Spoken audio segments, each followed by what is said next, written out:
Hello and welcome to the Oakland County Megacast. I'm Tyler Keefe alongside Ronnie Dahl in the studios of our flagship stations 89.3 Lakes FM and Civic Center TV. Civic Center TV, of course, on Comcast Channel 15 and AT&T Channel 99. In addition, also on those channels is Birmingham Area Municipal Access. And we thank you for joining us on BAMA from Birmingham, Bingham Farms, Beverly Hills, and the village of Franklin. In addition, on the radio, we are also on 88.1 WBFH, the BIF service of the Bloomfield Hills School District. And today on the web, as always, civiccentertv.com, as well as on Facebook via Facebook Live. Today we are joined by the Walled Lake Consolidated School District, and thank them for joining us on today's edition of the program. We'll thank Ken Gutman, the superintendent, who will join us later on in the show as we continue to talk to a number of interesting guests from throughout the local area about topics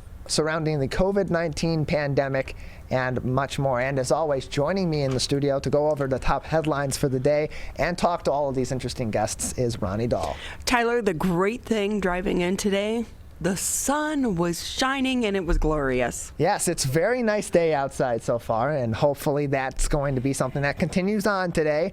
Very nice weather, nice and warm, especially for this time of the winter. Hopefully this is the turn we're looking for heading towards spring, and we're out of that winter weather we've seen recently. But then again, I would expect nothing less from Michigan weather than to continue its previous trends in this winter a little bit further on as we approach spring. But with that glorious sunshine, we know what's around the corner. Yes. Pothole season. Of course. There's only a certain number of seasons in the state of Michigan. There's the autumn, there's the winter, there's spring, there's summer, but there's a fifth season, and it's always that season, no matter what season it is, and that is construction season. So we'll see that pretty soon. So the governor is going before the Senate via Zoom today to talk about infrastructure and the need to upgrade our infrastructure here in the United States. We all know that. We live that each and every day. I remember it was years ago. I did an investigative report on the status of our bridges throughout the area, and it really is scary. I will say, when I drive or walk over a bridge, that story is always in the back of my mind. But on the back side of that, what are you doing with our tax dollars? Quit wasting them. They waste them. It's like, oh, this program and this program. Can we prioritize things in our world? Because I would think our roads are a top priority. There was one study a few years ago, I remember when I was on Pothole Patrol, talking about the impact it actually has on businesses and businesses coming here to the state of Michigan, because we have the well-deserved reputation for having some of the worst roads in the nation. So, a lot of times you do that drive to Ohio, and right there when you go over the border, it's very smooth right there. So it makes people think that Ohio has better roads than what we do, and that's not always necessarily the case. But that is that little stretch right there over the border. Jeep maintains it. It was part of a deal. Oh, okay. So that's why it's so smooth when you go over. But still, we have some of the worst roads in the nation. And this freeze-thaw period that we are going to go into here recently, I felt last year wasn't so bad, but that really was because no one was driving. We were in the shutdown, right? Yeah, there's next to no traffic last year at this time anyway, and people weren't really driving. They were working at home, and we were trying to severely limit when they were going out into the town anyway to run the errands they needed to run for groceries or to go to the drugstore, whatever the case may be, go to the pharmacy, whatever they needed to do, go to the doctor.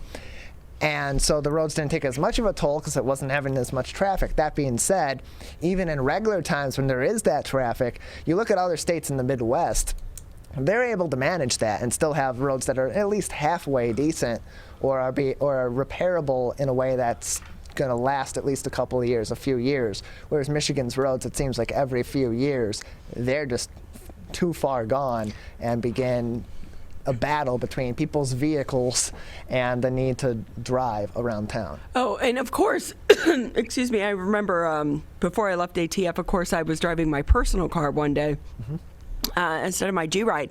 And of course, hit a pothole, had to get a new tire. And it was like, $350 later. I was like, oh, why couldn't this be in my G-Ride? But on top of that, you have to say it's like adding 50 cents per gallon to our gallon of gas. That's not the answer. Other states aren't doing that. So what are you doing? Get it together. Stop wasting our money.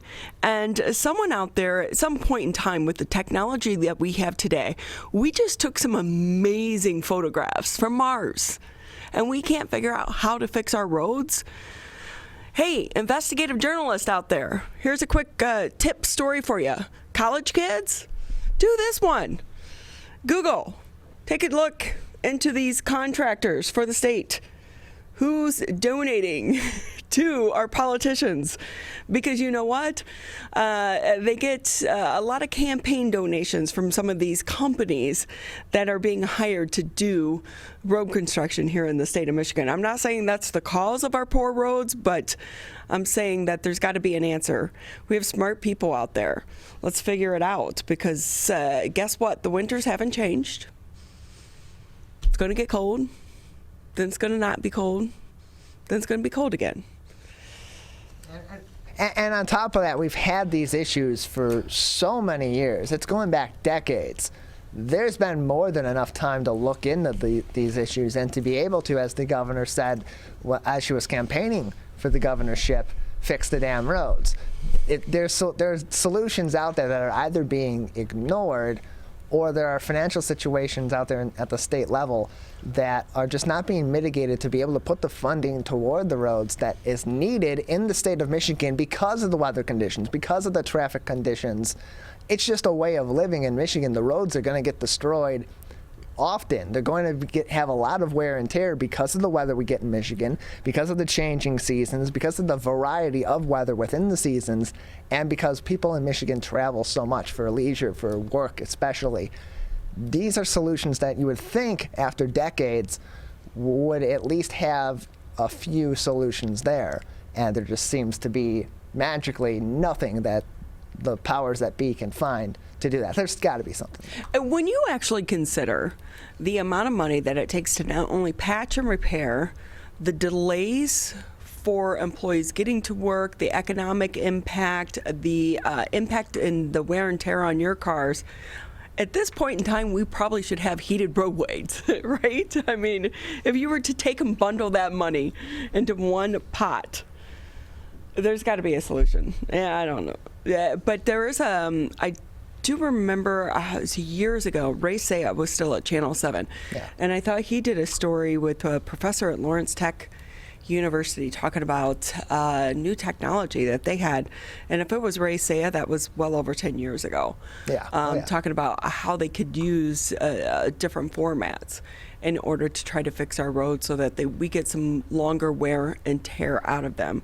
So maybe that's another thing we should try to revisit. I'll try to look up that story. Maybe we can get that Lawrence Tech University professor on with us. But with that, though, if we want to jump into the headlines for the day, the COVID rates plunge at Michigan's nursing homes following the vaccination. That's good news, right? Widespread vaccinations at Michigan's nursing homes and other long-term care facilities for senior citizens have helped cause a steep decline in coronavirus cases. Among nursing home residents, the drop is massive. 91% decrease in weekly coronavirus cases from December 28th until Monday, Tyler. That decline and an 83% decrease among staff far exceeded the state's overall 65% decline in coronavirus infections over that time, trends that could add to the growing proof of the vaccine's effectiveness. It's welcome news because nursing homes and other facilities for seniors have accounted for 37% of the state's COVID-19 deaths since the pandemic began in March 2020. that's reported numbers. It is suspected that number is much, much higher. Of the 15,273 confirmed deaths, 5,500 have been residents at long-term care facilities. Another 79 employees are from those at employees of those facilities that have died from COVID-19. So a little bit of positive news coming out, but isn't that one of the things that we knew way back in the beginning, that our seniors were most vulnerable and that our numbers were coming out of some of these senior care facilities? Yeah, we knew that early on. We knew early on that the main problem area of COVID-19 spread in the state was at these nursing homes. And so good news, of course, that the rates of COVID-19 cases in these nursing homes are plummeting, but you got to expect that as these people are being vaccinated, because they're in priority groups, because of their vulnerability, that's going to happen. It leads to question why they weren't one of the very first to have been vaccinated right there with the first responders, why that wasn't a major priority. And also, like we're seeing being questioned in other states such as New York, why more hadn't been done to help prevent the spread of COVID-19 in nursing homes, when very early on in the pandemic, as you just said, we realized quite quickly that nursing homes were a very big problem area for COVID-19 cases and for the severity of those cases, where older populations and immunocompromised populations that tend to be in nursing homes and in those in long-term care facilities tend to be more vulnerable to severe cases and deadly cases of COVID-19. You know, one of the things I have not seen covered very much here in the state of Michigan is the relationship to Governor Cuomo out of New York and his policies following the nursing homes and the procedures that he put in place there in the state of New York at the beginning of the crisis. The governor here in Michigan pretty much had followed the same path. Well, now we know that the governor of New York is under a lot of criticism as it came out that he was trying to hide some of the numbers from the feds with the investigation about the number of deaths that were coming out of some of these nursing homes, and he is facing so much backlash. But this was the same plan that we were following here in the state of Michigan. Yet it really seems like no member of the mainstream media has picked up on this issue. Charlie LaDuff, who we had on the show here a few weeks ago. If anyone missed that interview, we invite you to go back to civiccentertv.com, click on the on-demand section, and you can go back and try to find Charlie's interview with us. He's been on this since the very beginning of the pandemic, talking about how the numbers aren't reflective of what is actually being done. And so every day when the state puts out the new numbers and it says the number of deaths, and it's an asterisk typically of these number of deaths are due to a records review, a vital records review. Yet they're not giving details of where those numbers are coming from. Who were they? How far back are you going? We're just supposed to believe your numbers? I don't know about you, Tyler, but I work for the government as well. I don't believe the numbers. Numbers can be manipulated, and so we should be following the numbers. And it'd be it'd be interesting to see going forward if people start to look into the numbers of nursing homes here in the state of Michigan. But I will say the good thing is the vaccine seems to be working in some of these establishments. With that, though, when we're talking about numbers, 3.7% of COVID-19 vaccines went to Black Michiganders as state aims to boost that rate. Just 3.7% of nearly 1.3 million Michiganders who have gotten at least a first dose of the COVID-19 vaccine are Black, even though they make up about 13.7% of the state's population. Now, this is according to new data released from the state health department. People who identified as white got 41.7% of the first dose vaccines. 1.1% of the first dose vaccines were put into the arms of people who are listed as Asian or Pacific Islander, though they account for 3.3% of the population. American Indian Alaska Natives got just 0.03%. of the vaccine's first doses. Some 9.5% of those vaccinated are listed under other. However, keep in mind, this is where numbers matter. State health officials say the statistics are incomplete and don't tell the full story because race and ethnicity information is missing for 43.7% of people who have gotten at least one shot in Michigan since mid-December. It's more than 500,000 people. Our data is only as good as the data that's input into the system. And so if you put flawed data into the system, you're getting flawed data coming out of the system as well. So still a lot of work to be done here in the state of Michigan.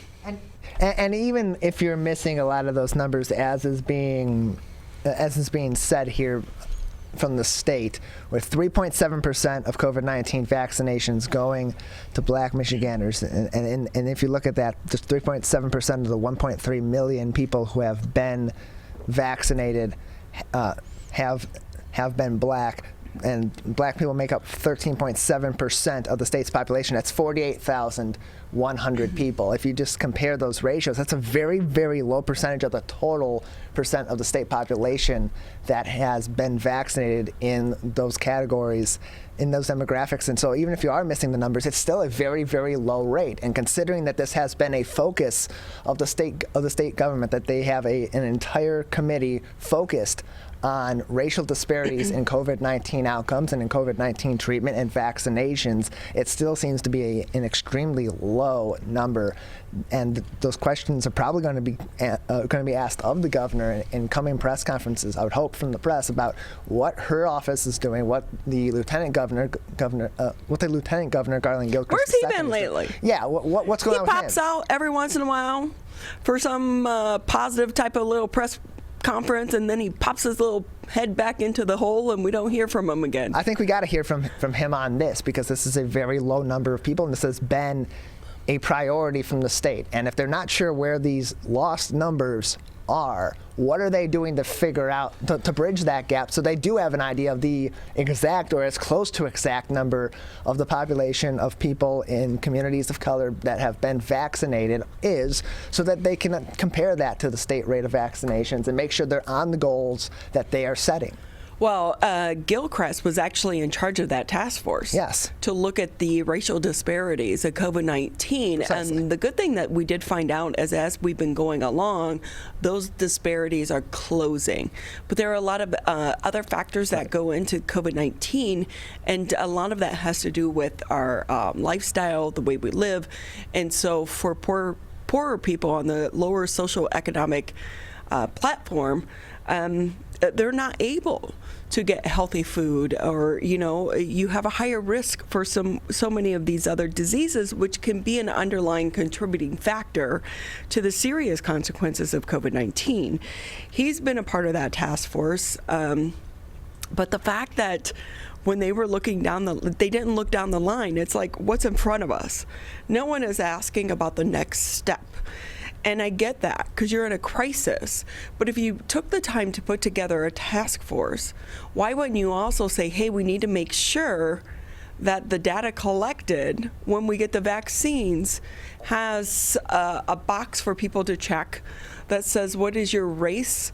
And that information could be shared with your government health agencies. And that has not been the case here in the state of Michigan. And that's one of the reasons for the lack of accurate data, and they are going back and spinning their heels to try to get that information at this point in time. And we need to have more updates on the progress of bridging those gaps and figuring out how the state is trying to curb those issues and get a hold of it. We had a really good interview recently on the Megacast with Dr. Anupam Sule from St. Joseph Mercy, Oakland. And if you go to our Megacast page on civiccentertv.com and scroll down to page 7, there's a link to that interview, and he talks in that extensively about research that's being done about the racial disparities in COVID-19 outcomes based on, as you said, economic issues, socioeconomic issues, where people live, their access to adequate health care, and how they are receiving healthcare necessities such as vaccines. This is a hugely impactful demographic. This is a hugely impactful issue, and the state having it be a priority and then having issues with that priority, they need to provide updates on that if it truly is a priority to their efforts to curb COVID-19 in Michigan. Because the way it comes across, it's a priority when it's a headline. Yes. And when the headline goes away, we forget about it.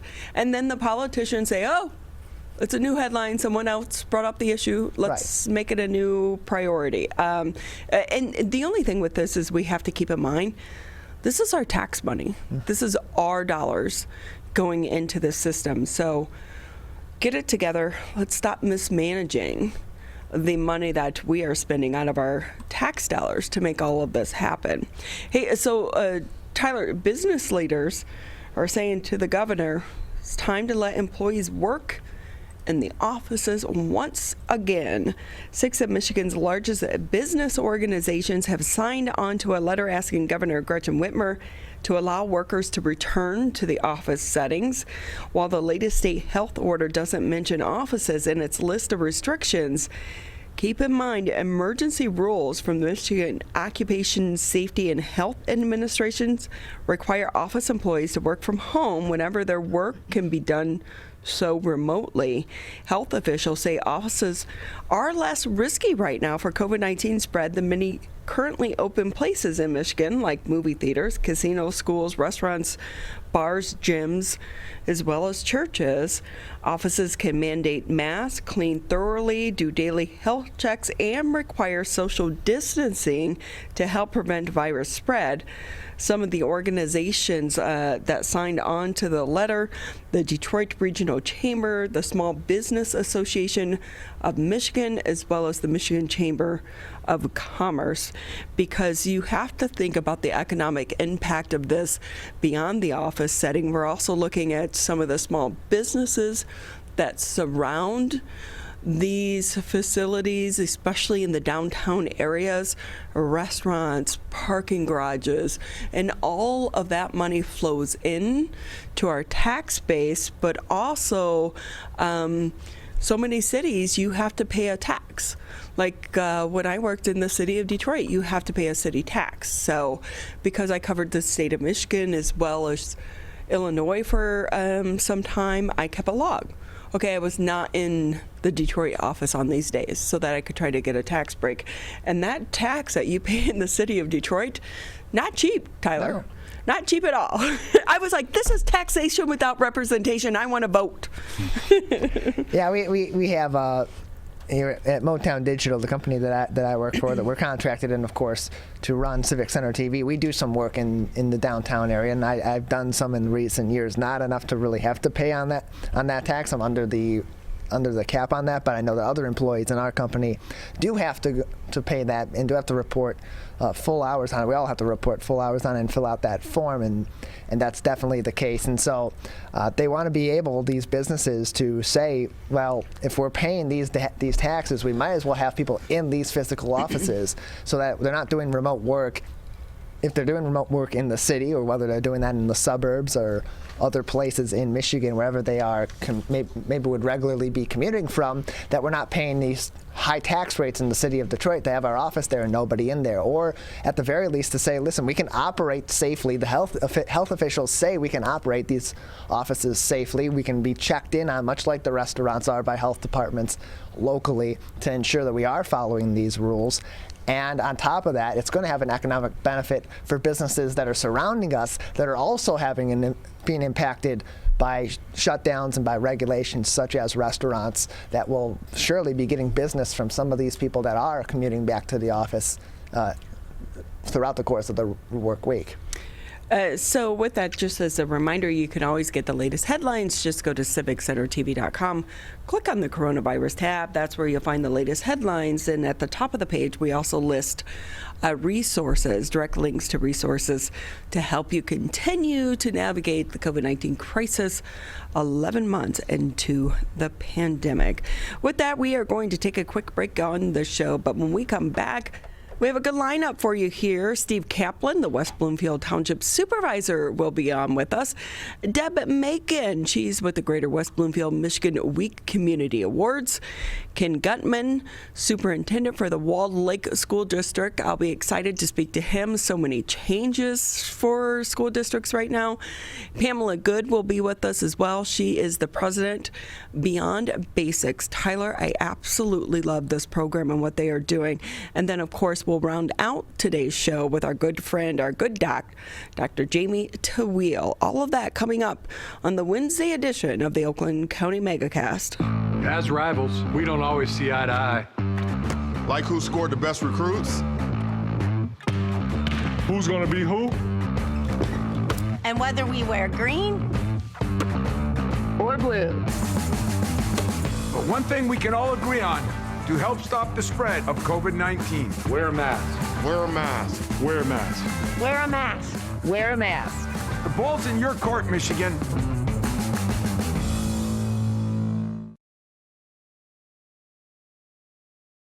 As rivals, we don't always see eye to eye. Like who scored the best recruits? Who's gonna be who? And whether we wear green Or blue. But one thing we can all agree on to help stop the spread of COVID-19. Wear a mask. Wear a mask. Wear a mask. wear a mask. Wear a mask. The ball's in your court, Michigan.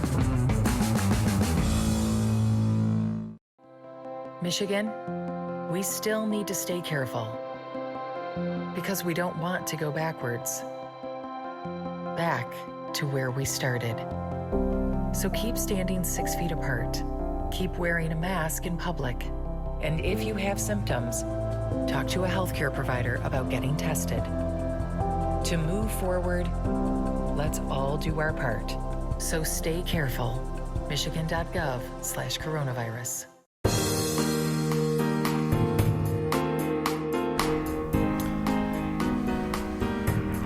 Thank you for being back with us here on the Megacast. Tyler, you see I'm standing up again. Yes. Because, so for those of you at home, I don't know if you can kind of see the chairs that we sit on, and they are great, right? But they have wheels. And every time because I'm kind of like a half on, half off, it always like flies out underneath me. So I figure it's better than a blooper if I just stand. Yeah, it's probably better. Because you would record it and you would put it out there, like put it on a loop of me falling off of the chair. No, somebody would. They'd see the episode and be like, oh, that's kind of funny. A reporter falls out of a chair. Yeah, you see that all the time. It'd end up on one of those news blooper reels that comes up at the end of every month on YouTube. So for those that may not know, just a reminder, Tyler and I are here in the studios live Monday through Friday, 10 a.m. until noon. The best way to really catch this show is through Civic Center TV. And even if you don't watch live, you can also go back and watch the reruns because we do replay them several times throughout the day on Channel 15 on Comcast and Channel 99 on AT&T. But the best thing too is if you missed a previous interview, we break those interviews down into clips for you, and you can find them by going to the website and hitting the on-demand section. We are always excited to talk to our first guest of the day here, Tyler, Steve Kaplan, our fine West Bloomfield Township Supervisor. Always great to have you. How are you? Hi, Ronnie. Hi, Tyler. Good morning to both of you. I really enjoy watching your show and listening to it on the radio. Well, thank you so much. I have to say, I love the sunshine coming through your windows. Yes, it's a bright day for us. It's like the sign of spring, but better days ahead. You know it. That's what we're all hoping for. So let's talk about that, Steve. With that, we are hoping for better days ahead.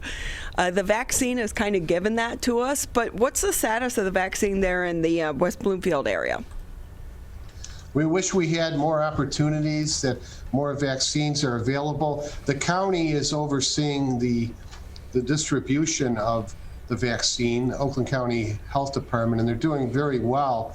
We at the township have attempted to help our residents by hosting vaccines at our fire station on Orchard Lake Road next to the high school. But one disappointing aspect is residents call here, and we always love hearing from our residents, but they think it's the township who would be scheduling the vaccines, and it's the county. The county has done very well. I have to offer kudos and accolades to them.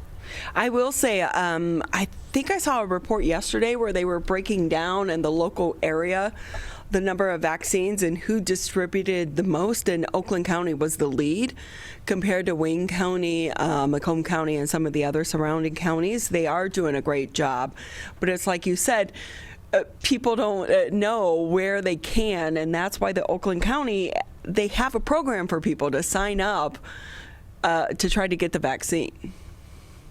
Right. The analogy would be if you're a retail store and you have a wonderful product to sell, but you're not able to gain quantities from the distributor, then you have to turn away customers. And therefore, there are residents who have not had the opportunity to receive their vaccines. But at the fire station where we're presiding, so to speak, it's well organized, and we're pleased that we are able to help our residents. Yeah, we've been so lucky to have Chief Flynn on with us during some of the drive-through vaccination programs. It really is like an orchestra, how they're getting them through and getting them through quickly.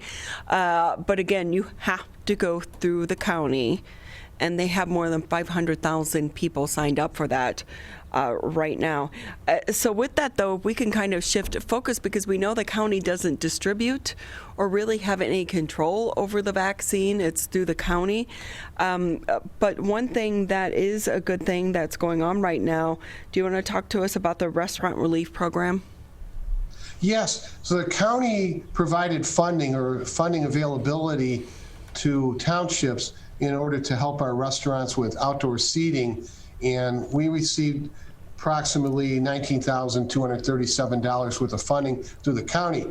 Now, not all municipalities are participating, Ronnie and Tyler, because it's cumbersome, there's administrative work involved, but our thought is if we could help even one restaurant on one night, we're doing well. So 7 restaurants have received igloos or greenhouses through the township, and those 7 restaurants are Nona Maria's, Soul Cafe, Jagged Fork, 1011 Grill, Crispelli's, J. Alexander's, and Jersey Bagel.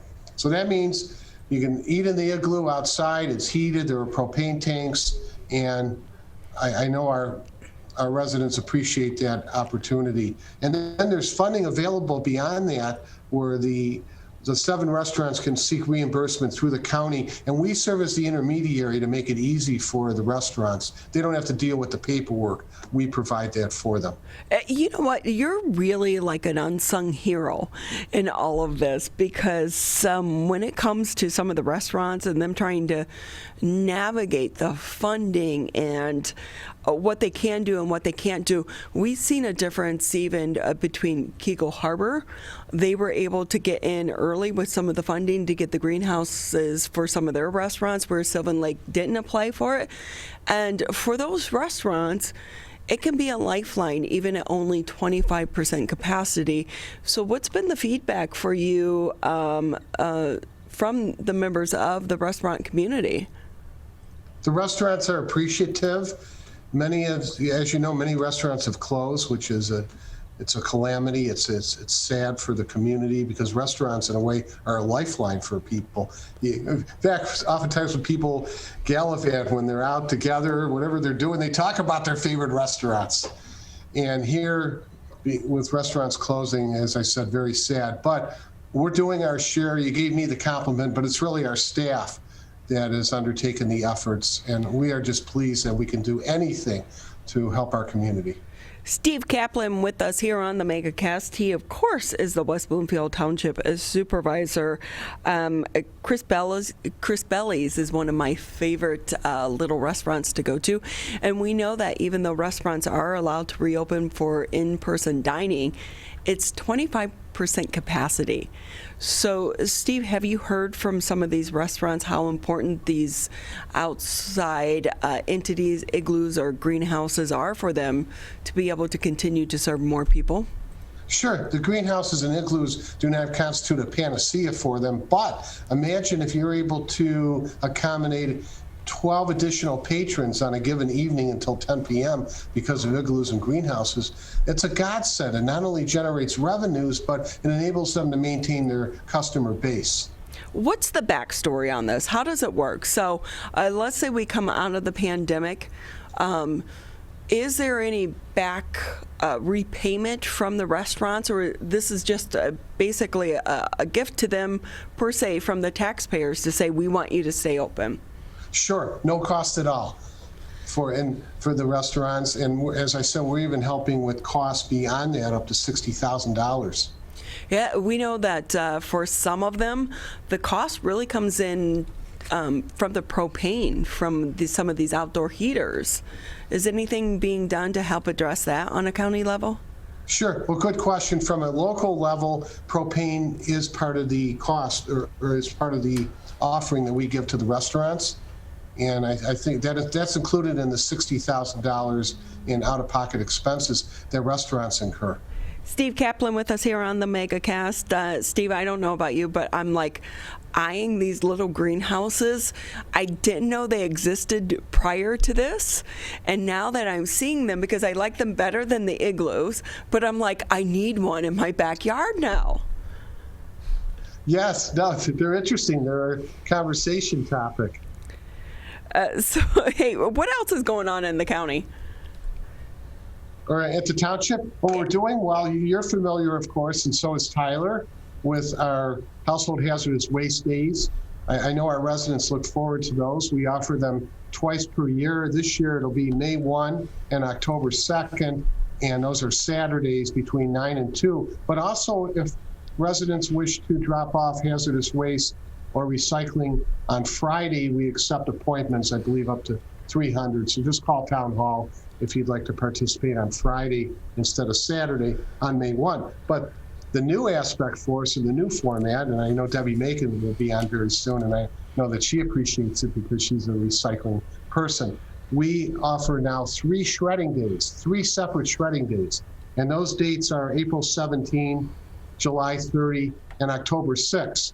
But we have estimated that when the typical resident arrives at Town Hall for household hazardous waste, 25% of them have shredding, they have documents that they want shredded. And of the 25%, probably 50% of them are at Town Hall simply for shredding and not for recycling purposes or depositing, dropping off household hazardous waste.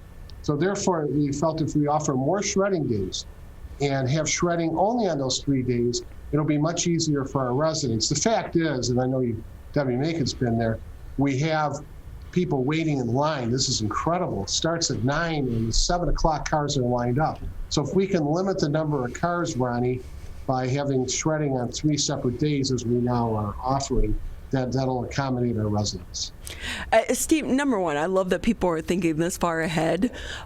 Number 2, we have a shredder, like a little shredder at home. So that part to me is really kind of amazing that people wait, because you can get those shredders like at Best Buy for $20-25. My husband's problem is he overjams them. I'm like, stop. You do it in sections. But I will say, when it comes to the hazardous waste, like, so many people right now during the pandemic are cleaning out their homes. I know that even in our house, when we had our small electrical fire, which prompted us to start doing a little bit of cleaning, it must be 20 different gallons of old paint. So do you anticipate that the load is going to be much bigger this year because people are spending so much more time at home doing more home restorations and also cleaning out the clutter? We anticipate that the amount of items and the weight involved at household hazardous waste will probably increase by 33% per homeowner. And we also know that because we talked to GFL, which is our waste hauler, and GFL has estimated that their pickups have increased by 33 to 50%. And they're really absorbing the cost because we have a flat rate with our residents for our single waste hauler, GFL, known as Green for Life. So you're right, because people are remaining home, they're not going out as much, they're cooking more. And my wife has become a good cook. What about you, though? Have you learned to cook? I know how to use a microwave oven. Hey, we got an air fryer for Christmas. Have you tried that? Even you can handle that and not burn anything, really. It's on my list of new accomplishments. Steve Kaplan with us on the Oakland County Megacast. He's the West Bloomfield Township Supervisor. Steve, going back to household hazardous waste, the city of Keego Harbor will be eligible to join this event this year, coming up, of course, that on May 1st, 9 a.m. to 2 p.m. That, of course, could increase the traffic even further. There's always usually a line down the Walnut Lake Road heading into the town hall complex. Of course, the shredding days will help mitigate some of that traffic, as you said, because of the number of people that are going to household hazardous waste for shredding services. Is there anything else that the supervisor's office, along with the police department or the fire department, are doing to maybe help mitigate the traffic situation in West Bloomfield on those household hazardous waste days, now that there is another municipality's worth of people that are eligible to join in? Keego Harbor's population, I believe you would know, Tyler, is probably less than 2,000, fewer than 2,000 residents. We don't anticipate a huge amount of vehicles, but maybe that's another 100, Tyler, another 200 people. But we can accommodate it by separating shredding from household hazardous waste in separate days. I think that's going to be the main distinction, the main way that we can limit the number of traffic. Sure, we received calls at our last household hazardous waste day from residents who are angry about waiting in line an hour or 2 hours, and that's understandable. We don't want to squander anybody's time. But every year we improve. And Kathy Cedarland and Amy Neary from our staff oversee Household Hazardous Waste Day, and they are just stupendous employees. And then we have volunteers. So anybody who would like to volunteer at HHW, let us know. Steve Kaplan with us. He's the West Bloomfield Township Supervisor. And Steve, going back to the vaccine, as we just have another couple of minutes here with you, of course, all of this is being organized through Oakland County or through individual healthcare providers, but a lot of people do contact the township, as you said earlier, about vaccines, about whether or not more clinics will be popping up. The way to sign up for this is mostly online or by contacting Oakland County itself, and I think there's a lot of confusion, particularly among the older population, about how to go about doing that. Is there any plans at the township level to provide assistance to residents as they try to get their space in line for those that maybe are not tech savvy or need to find other ways to get on some of these lists? Good question, Tyler. We wish we could wave a magic wand and everybody would receive their vaccines. That would just be wonderful. What we do is we explain the process. Some people just want to know, whom do I call? When do I call? How long is the wait likely to be? So we serve as a conduit providing the information. And as you know, the number is 858-1280 for Oakland County Public Health Department, 858-1280. And I don't want to sound as though I'm a cheerleader for the county, but I'm very pleased with Dave Coulter and Hillary Chambers and the staff at the executive's office. And we also have to give a shout out to Bill Mullen for helping us out last week with our, COVID-19 vaccine town hall. He was able to get us Dr. Faust on the show at the last moment. So we want to say thank you to him because it really is valuable information. We try to put it in one place for people. Hey, Steve, Supervisor, it's always great talking to you. Well, thanks, Ronnie and Tyler. Always a pleasure talking to you. You do a great job. We appreciate you here at Town Hall. Well, you don't need to be a cheerleader for us, but we appreciate it. So any feedback we always appreciate. But with that, too, we have to say, and we want to let people know that we're all in this community together. So while we talk a lot about Keego Harbor and Sylvan Lake and Orchard Lake and West Bloomfield, we are all neighbors, and that's one thing that we try to treat this show, but also in our community. We're neighbors, so if you have a question, reach out to all of us. Right, and as you know, West Bloomfield provides dispatching services for Keego Harbor, Orchard Lake, and Sylvan Lake, and also fire department protection and efforts. So we really are. We're all part of the 36 square mile areas. We're all neighbors. And I know Debbie Macon feels that way. We're all good friends, and we want it to stay that way. Very much so. And you know what? We can't say enough. I'm a resident of Keego Harbor, and we can't say enough about the shared services with all of our communities. Most definitely, West Bloomfield, one of the beautiful things about our community, when you call 911 for help, it doesn't really matter what your address is. Everyone from every jurisdiction is going to come because they have a mutual aid agreement, and it is greatly appreciated, and is one of the things that makes our community a great community. So that is led by your efforts there, Mr. Steve Kaplan. So we so appreciate all of your times, but we also want to give a shout out to Chris, your executive assistant. She was amazing in her help with the COVID-19 vaccine town hall. So tell her thank you as well. Oh, thank you, Ryan. Tyler's going to make her cookies. Yes. I would make them, but I would burn them. But Chris is a small woman, but she does have a sweet tooth. Well, thank you so much. We're going to take a quick break here on the Megacast, and when we come back, Deb Macon will be with us on the show. Hi, I'm Dr. Faust, the Medical Director for the Oakland County Health Division. The most important thing you can do to prevent the spread of illness is to wash your hands thoroughly and often.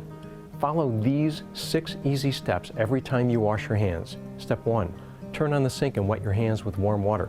Step 2, apply soap to your hands and lather between your fingers, under your nails, and the front and back of your hands and wrists.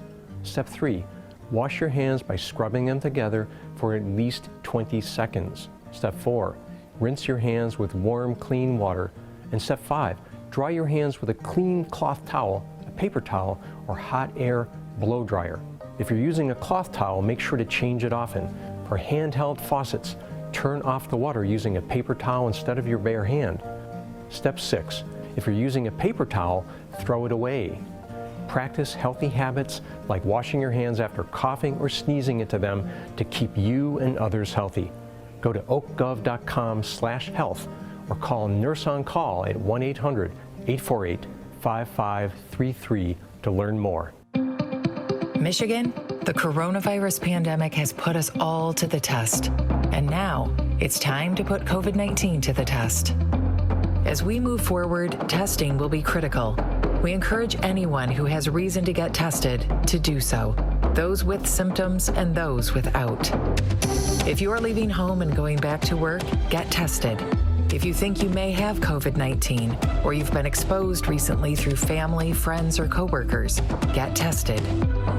Our test locator tool can help you find the right testing site that fits your needs. Even if you're looking for easy access with no cost, no prescription, and no appointment necessary, we've got you covered. Help Michigan move forward, not backward. To find a testing site or learn more, visit michigan.gov/coronavirus test. A message from the Michigan Department of Health and Human Services. The only way to beat COVID-19 is to face it. You can't get too comfortable. You can't forget the danger. Wear the mask. Wear the mask. Wear the mask. Wash your hands. Keep a safe distance. Especially in the next few months. You know we'll get back to normal. We'll get back to normal. We'll get back to normal. Someday.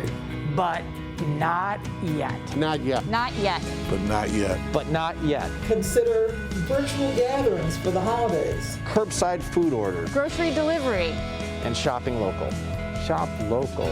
And especially shopping local. Let's beat this virus. We can if we face it together. Together. Together. Together. Together. Together. Together. Together. Together. Together. Together. For the latest information, visit oakgov.com/COVID. Thank you for taking time out of your day to be with us here on the Megacast. As a reminder, you can always catch us Monday through Friday, 10 a.m. till noon, live on Civic Center TV. Also, Birmingham area municipal access. You can also tune us in to Channel 15 on Comcast 99 on AT&T. If you're out driving around, listen to us on the radio, 88.3 Lakes FM, 88.1 FM The Biff. And then we also want to say thank you today to the Walled Lake Consolidated School District for allowing us to live stream today's edition of the Megacast on their Facebook page. You know, Gandhi once said, the best way to find yourself is to lose yourself in the service of others. And I think in the middle of the pandemic, that is more important than ever. With us right now, Deb Macon. She's the awards chairperson for the Greater West Bloomfield, Michigan Week Community Awards. Thank you, Deb, for being with us. It is such a treat being here. What a magnificent quote. But with that, for so many of us that like to volunteer because that's what lifts our spirits, tell us more about Michigan Week. Oh, this is a delight. Every year here in Greater West Bloomfield since 1972, dozens of us in the community have figured out a way to say thank you to the very generous volunteers, community organizations, partners, and sponsors who lift up service to others. It's all about the common good. But do you find that in the middle of the pandemic, we've been challenged in our volunteer efforts, but yet the volunteer efforts are needed even more so than ever? And you know, Ronnie, here's where I'd say American ingenuity and innovation. We have risen to the task. Community organizations in countless ways have figured out how to deliver their services, how to live their mission, and volunteers all over Greater West Bloomfield have stepped up. Give us the history of the organization. I think that's important in the context of the world we're living right now. You know what? Thank you for that question. The Michigan Week tradition was actually started at the state of Michigan in 1950. And the first Michigan Week celebration all across the state was in 1954. Well, a little bit of history is that community leaders right here in Greater West Bloomfield in 1972 thought, let's figure out how we can get in on that.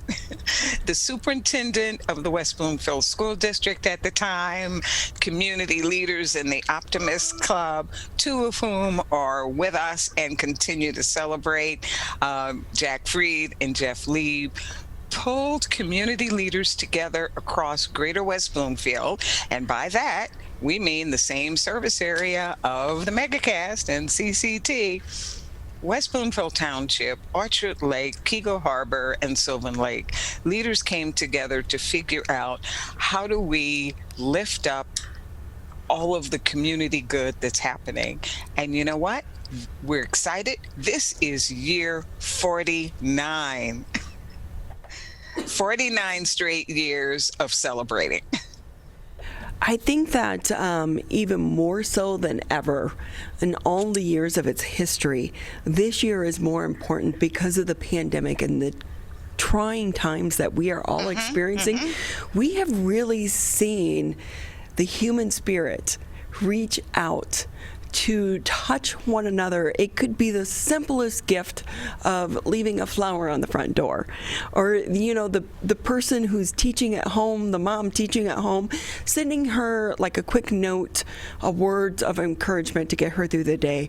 But when it comes to people who are being nominated, it starts with the nomination. You need to know who these people are. Exactly. And I would be remiss if I didn't say thank you in as many ways as we can figure out to all of you, our partners at Civic Center Television and the Greater West Bloomfield Cable Communications Commission. My being here is part of helping to get the word out. In order for us to be shining together, and by the way, our local theme for Michigan Week is shining together, we figured out that it was going to be important for everyone in Greater West Bloomfield to know that we're thinking about them, wanting to shine a light on what they're doing. While we can't get everybody in the room, we know we can select individuals who represent the various sectors within the community that need to be lifted up. So here's what we're doing. There is a nominations process. It has always been public. We always invite everyone to participate, and we're easy to find. MichiganWeek.org. Going to our website at MichiganWeek.org, you must nominate by March 8th at 11:59 p.m.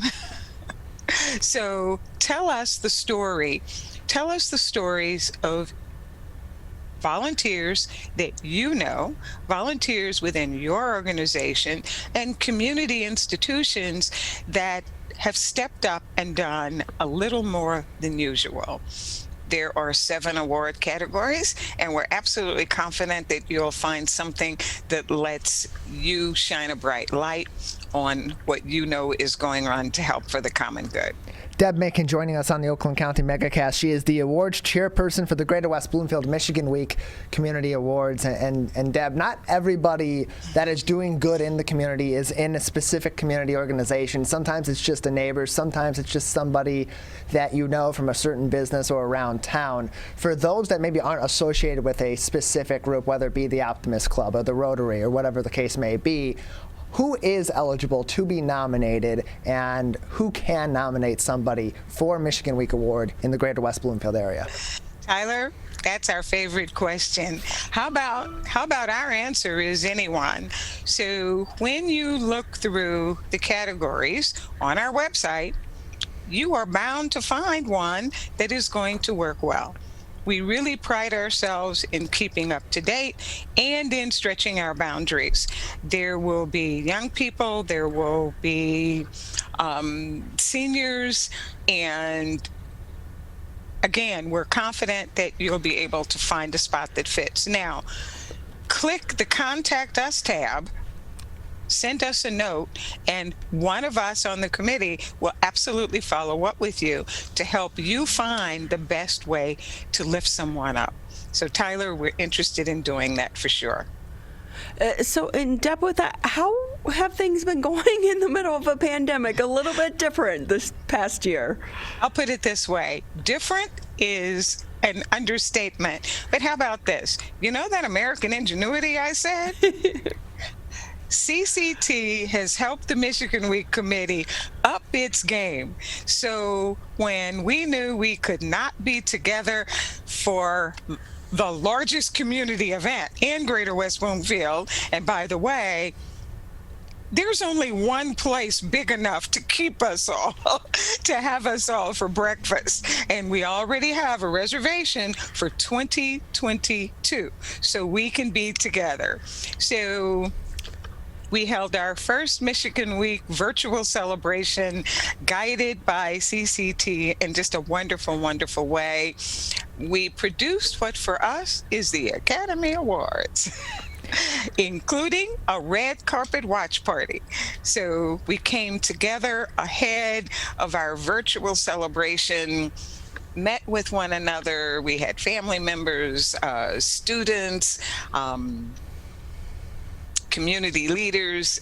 So again, we are stretching our boundaries to match what we know is happening in every home, every business, every neighborhood, every classroom.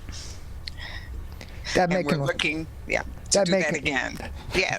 Deb Macon with us. She's the awards chairperson for the Michigan Week Community Awards Breakfast. And Deb, this is the second year we'll be doing a virtual version of the Michigan Week Community Awards ceremony, and having it be year 2 of this pandemic that we have been going through and are going through as we approach this year's awards. We've heard a lot from day one about those on the front lines, teachers, first responders, other volunteers that are doing great things to help people through this pandemic. How much more of an emphasis is there going to be on representing them in this year's variety of the Michigan Week Community Awards Breakfast, as opposed to last year, and especially to a normal, traditional in-person version of this ceremony? Tyler, you are helping us do that right now. One of our commitments is to actually begin celebrating and appreciating well before our event on May 19th. So we are appreciative that we'll be able to highlight individuals who represent all of those categories who are on the front line, who've had to change their life, who've had to change their businesses in order to be successful. So we expect on a pretty regular basis leading into May 19th to be able to shine a bright light on the stories of individuals who have just done amazing things. And you know what? Many of them you already know. Many of them have stories that you've already highlighted, and we look forward to lifting those up and sharing some of their successes.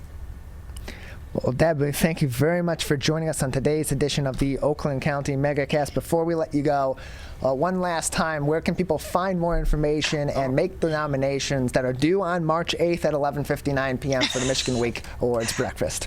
How about this? MichiganWeek.org.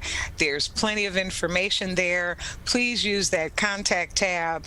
Our entire leadership team accesses the information, and we confer to make sure that we're finding a way to model our core value of including everyone in the community in some way. Everyone won't get every award, but we'll figure out a way to lift their spirits. Well, we appreciate that, and we thank you very much for your time today to let the community know about ways that we can help to thank our volunteers and thank people making an impact. Deb Macon, the awards chairperson for the Michigan Week Community Awards Breakfast. You're listening to 89.3 WBLD, Orchard Lake, West Bloomfield, Keego Harbor, Sylvan Lake, and 88.1 WBFH, The Biff. Still a lot to get to in the second hour of the Oakland County Megacast. We'll come back and we'll speak with Ken Gutman, the superintendent of the Walled Lake Consolidated School District. That coming up next. You're watching and listening to the Oakland County Megacast. Perry tested positive for COVID-19. Emma was exposed to a friend who's positive. Willa's waiting on test results. After any contact with COVID-19, or if you test positive, stay home for at least 10 days. If you live with others, keep your distance and wear a mask. Help Michigan contain COVID-19. Visit michigan.gov/containcovid. COVID-19 has caused many families to fall behind on finances and on groceries, but you're not alone. You shouldn't have to worry about putting food on the table. My Bridges offers access to quality food and income assistance to help families across the state get the food support they need. It's easy to apply and easy to start shopping. Apply for services at michigan.gov/MIBridges. A message from the Michigan Department of Health and Human Services. Michigan, we're calling on you to save lives. Don't ignore it. Don't let it go to voicemail. It's urgent. In fact, it's critical. Because if you've been in close contact with someone who tests positive for COVID-19, you may have been exposed to the virus. And you could get a call from My COVID Help or your local health department. So please answer the call to learn how to protect yourself, your family, and friends.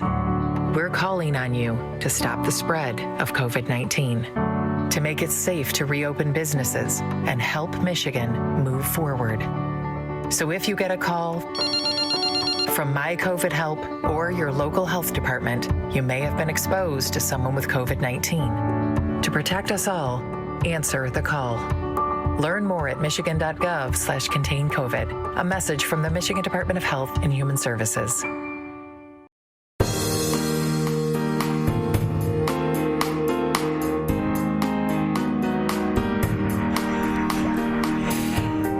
Welcome back to this second hour of the Oakland County Megacast. You can always catch us on Civic Center TV, Birmingham Area Municipal Access, Channel 15 if you have Comcast, 99 on AT&T. If you're out driving around, tune us in to 89.3 Lakes FM, 88.1 FM The Biff. We also want to say thank you to the Walled Lake Consolidated School District for allowing us to live stream today's edition of the Megacast on our Facebook page. And now, let's get to one of our most important guests of the day, Ken Gutman, the superintendent of Walled Lake Schools. Thank you for being with us. Always great to be here, Ronnie. Nice to see you and Tyler this morning. And it was great to see Deb Macon, a good friend for a long time. She's really good at promoting what's an excellent opportunity for everyone in the community, too. It's so nice to hear her speak. I will tell you, I sat on the cable commission with Deb. She is a talker. She's good at it. We enjoy your new background. Are you back in your office? You know, I've been in my office, but I've been using the Walled Lake Schools background, and so now I'm just going with more of the real background. Now, I've been back in my office for, the second the quarantine was over, I came right back.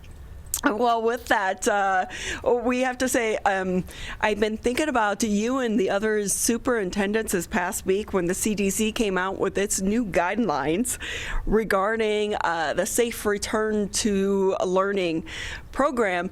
When you get those guidelines, and it comes after the governor has already been pretty much pushing for everyone to do in-person learning by March 1st, what do those guidelines even mean to you and your team?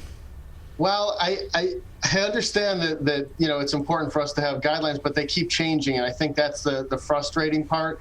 We've been back for a while, and we were back well prior, obviously, to March. And those guidelines can be confusing at times. Ultimately, we want to keep people safe. We do believe we have a great safety plan that we worked on last year. And so we look at those guidelines, we see how they match up with what we're doing, and we make decisions that err on the side of safety.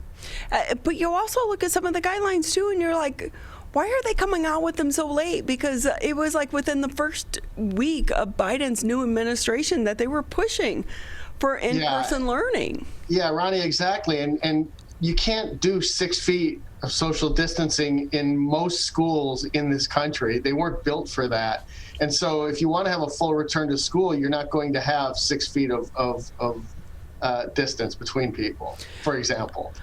But one of the things that I enjoy, we speak with so many superintendents here on the Megacast, but superintendents such as yourself, you know your school, you know your district. Listen to you. Like, you're not the health expert, but you also know your district. But when these new guidelines come out and they make headlines, can that put a wrinkle in the communication efforts that you're trying to relay to your parents and to the students? Safe to assume that was rhetorical, Ronnie? Right. Read between the lines of my question. I think you knew the answer before you asked it. Look, at the end of the day, it's like we have to put trust in our local school superintendents in our school districts, because you guys know your districts, right? And to have someone sitting in DC who has never stepped foot in your school district, who's putting out these guidelines, or even someone in Lansing for that matter, it's like, this is the reality. And we know that there is a gap between policy and the reality of what happens in our school district. At every single school district, at every single school building is different. And I think you guys are really, truly the unsung heroes throughout this entire pandemic, because you've also been kind of the target, I guess I will say, for people who don't agree with what you're doing. And it's like you're in a lose-lose situation. Yeah, we've been in a lose-lose for about a year now, and we've certainly been the target. But I would dispute the any kind of notion of us being unsung heroes. The unsung heroes are the people in the classrooms, in the schools, working day to day with children. Our teachers are the unsung heroes. Our parents who are going through this are unsung heroes. We make decisions that anger people, but there's no hero to that. That's part of the job. It comes with being a superintendent. It comes with being an administrator. Our job is to make the best decision we can with the latest information and the newest information, and then the newest information. And we should take the arrows as well. So I'm really grateful for what happens in our classrooms. That's really where the power is. And, the beautiful thing is really to focus on the kids and their learning. And the news came out this week that the federal government is going to require the standardized testing, which is the M-STEP here in the state of Michigan. Your thoughts on that? I think it's a joke, if I could not sugarcoat it. I think that our kids need to be learning now, not testing. And people talk about learning loss, but now we have less time to teach. So it's frustrating. There are companies that are going to make a lot of money giving tests, but it's also, the ruling also stated that there's no accountability behind those tests. So we're now going to test children and it won't count for anything. Why are we spending the time, the money, the resources to test kids when our local assessments suffice? We know that what we do locally, our benchmark assessments, our local assessments are great. We know we can assess our kids' needs locally. We don't need to spend days and hours and weeks testing for a test that doesn't count. You know what I love about this show is we're able to actually have long-form interviews and conversations with people such as yourself, because when I first saw this headline, I was, of course, why wouldn't they? We need a benchmark on what everyone is calling the learning loss throughout the pandemic. But now listening to you, you're saying, hey, there are already those benchmarks in place. This is a waste of time and money. That's correct. We have local assessments. We've long had local assessments. And there's too much of an emphasis on standardized testing, on M-STEP, on MEEP previously. I don't know, Ronnie and Tyler, I don't want to put you on the spot, but do you remember your scores on those tests? I mean, did they change? Did they alter your life? They're one. I won't even ask you to answer. Actually, you're. I'm going to date myself. I grew up in Ohio, so that was before then. So we, for us it was the MSAT, the ASAT, ACT. And the going into college, but we didn't have high school back in my day, so that means I'm old. I do remember the MEEP test, and what I remember specifically about it was having the feeling of being the road runner. MEEP, get me out of here. This is terrible. Well, so yes. There you go, Tyler. And look, the ACT, SAT, all of that, I get it. It's important. Universities use it. And I'm not saying that there shouldn't be some form of standardized testing. I'm not that person. I believe there can be. It's just the amount of time that we take to give these tests and the emphasis that's placed on them. And we're measuring children based on 1 day, 1 week in time. That's not the best way to assess people. The best way is to use our local assessments and understand over time how they're doing. So I think we're better able to do that locally. I'm disappointed in the decision, but we will abide by it and make it known to our community what the options are. Ken Gutman with us here on the Megacast. He's the superintendent for Walled Lake Consolidated School District. With that, can you explain to me a little bit more, as someone who doesn't have kids in the district, about your local benchmarks that you are trying to follow to gauge where the kids are right now? Because we do know that most kids are experiencing some type of learning loss throughout the pandemic. They are. It's hard to measure. We do have a series of locally developed assessments. Walled Lake's long been a leader in that. And our assessments, prior to me being here as well, our assessments really measure what we teach as opposed to something outside of what's in our curriculum. And our curriculum's a relevant, rigorous curriculum. So those are locally developed through our curriculum department and others, exams and assessments. And they give us a better sense of how our children are doing than standardized tests. So developed elsewhere. How are you administering that benchmark, and where are you in trying to figure out where kids are right now? Well, we administer them on an ongoing basis. Where are we? I think we're at a point right now where we're concerned. We know there are more D's and E's on report cards than there have been before. And at the same time, there are some anomalies. So it's hard to measure when we have some students who are at home. And I can tell you, I'll give you one anomaly. Our kindergarten scores for students who were at home were higher than they've been in several years. I don't know what to make of that. And out of good intention, were people at home helping out? I don't know. But we'll have a better sense when our students return to us in the fall, and we can have a full year of assessing locally as opposed to this hit and miss year. We've been in school, asynchronous, synchronous, out of school. There's been no consistency, and certainly we're concerned. We're also particularly concerned because we know our most vulnerable students are most likely to be negatively affected by this pandemic. What's so hard about this, every school district can be a bit different in its location and the members that it serves, but at the end of the day, this is about our kids and our future and getting them back on track to where they need to be. So with that, Some days, don't take this like I might make it sound, but I feel like you're just juggling like a ton of balls at one time. Like, is it just like this act where you're constantly juggling everything and all of the issues that are going on in the pandemic that we haven't experienced, and even 11 months into this, where does it come to an end to where you can put the balls down and get back to the basics? I would love to have the answer to where it ends. I don't know. And maybe I would categorize it as more organized juggling. We know what the issues are. And the difficulty is that this is the first time experience for all of this. And so I'm really proud. We have a great staff here and great parents and great community. And I recognize we've upset people and I understand why they're upset. But I do know that everyone's fully aware of what the issues are. And we're doing our best to make the best decisions we can. I'd love for it to end soon. I would like to look at the trends right now and think we're the trajectory of cases, of deaths, the trajectory of the number of people getting vaccinated. I would like to think that the end is a lot closer than the beginning. Let's all hope, right? Hey, with that, I believe you guys are still in a hybrid situation? We are at the secondary level. So at the elementary level, we have students back 5 days a week in person. Our students at the elementary level also have a synchronous and an asynchronous option.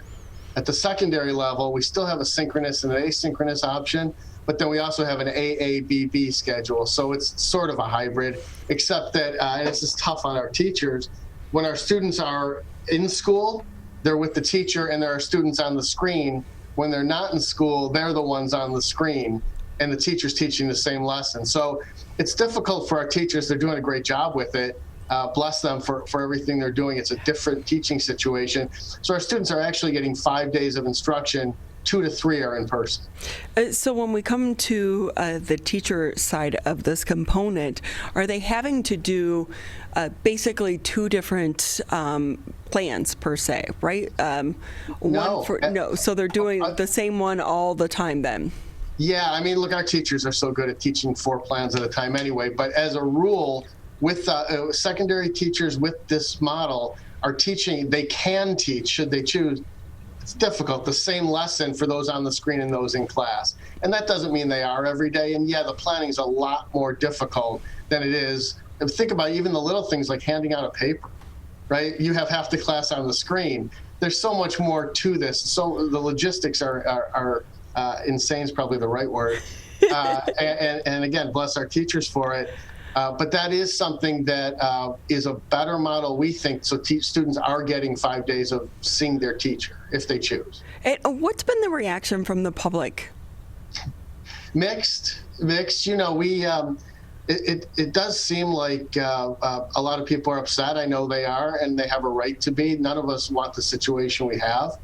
I will tell you that superintendents I talked to in this county, in the state, and across the nation are experiencing the same volume of people who are unhappy, and yet a number of people respond and send emails and call and say, thank you. You're managing this the way, I guess the best way anybody could manage it. We don't take the praise too much to heart. We want to continue to get better. We know that we wish we could start this whole thing over and we might do some things differently, and that's part of the planning for the future. Next pandemic, we'll be ready.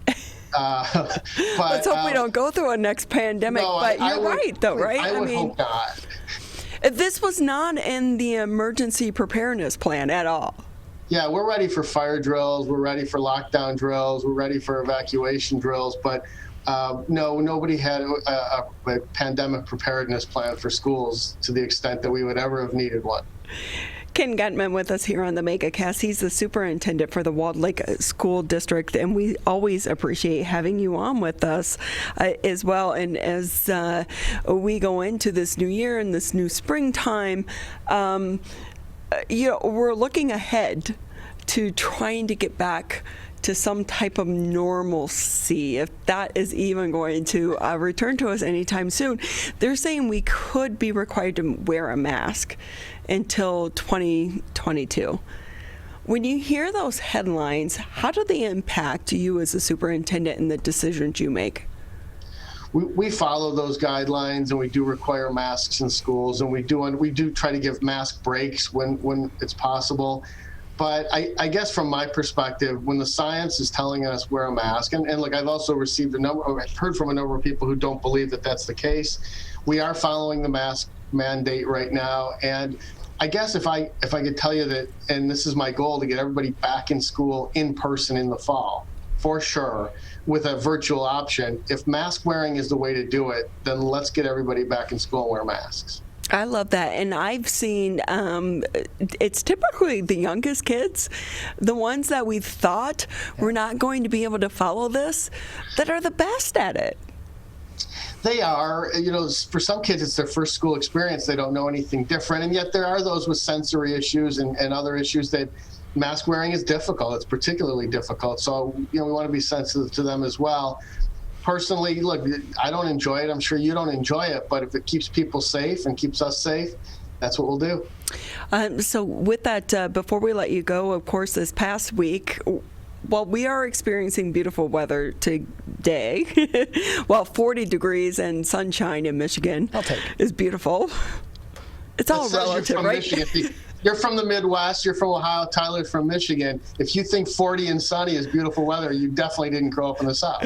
Right? Exactly. I did go to college in the South, though. And I will say, when we talk about this, though, with the weather, snow days, there have been some school districts that have been virtual school districts that have kind of gotten a bit of a backlash for having virtual snow days. But as I believe you explained to us before, there's a lot into the determination of a snow day, even if people are somewhat virtual. Absolutely. First of all, in this year where everyone has struggled, if we have a snow day, there will be no instruction on that day. Everyone could use a break. Yes. And we're going to all take a snow day. Well, I probably won't, but it'll be really quiet around here, so it's kind of like a snow day. The fact is, our students, our staff could use a snow day as well. So if we have a snow day, that first one at least, and maybe the first couple, there will be no instruction. And we're going to let everybody have that sense of normalcy for that day. Following that, we'll see what happens. I mean, yes, there are logistics to work out. I know there are districts talking about never having snow days again, but there are logistics. That would mean that every staff member has to make sure they have everything home every night in the winter, just so they're ready for the next day of teaching if they have to go virtual. That's just one of the issues that we would have to deal with. It's not something, it's something we will talk about, but right now everyone could probably use a snow day. Right. Look, we've earned a day off. But on top of that, too, it's like you said, I mean, you take home your computers, but then the kids have to take home their computers, and there's so much that goes into it. And while we love to rely on our local weather people, as someone who used to do weather, I'd like to say, yes, they like to be accurate. However, they're not always accurate. Yeah, snow days are always tricky, and I think we've talked about it, but I remember several years ago calling a snow day one night, and there wasn't any snow on the ground. And you want to talk about placing your trust in the meteorologist. I was so happy to see it snowing when I woke up in the morning. You have no idea. It was just blind faith, and I was so thankful. And look, we've messed up calls too, right? I mean, we've all made bad calls as superintendents where we call a snow day, and not as much snow came. But you do the best you can. There are a number of us who meet with the meteorologist to make the decision, and that's been really helpful. So I will say, I'm wondering, or I'm imagining, how kids the night before, they think snow is coming. They do those little rituals where they turn around 10 times, put their pajamas on backwards, and put ice cubes in the toilet.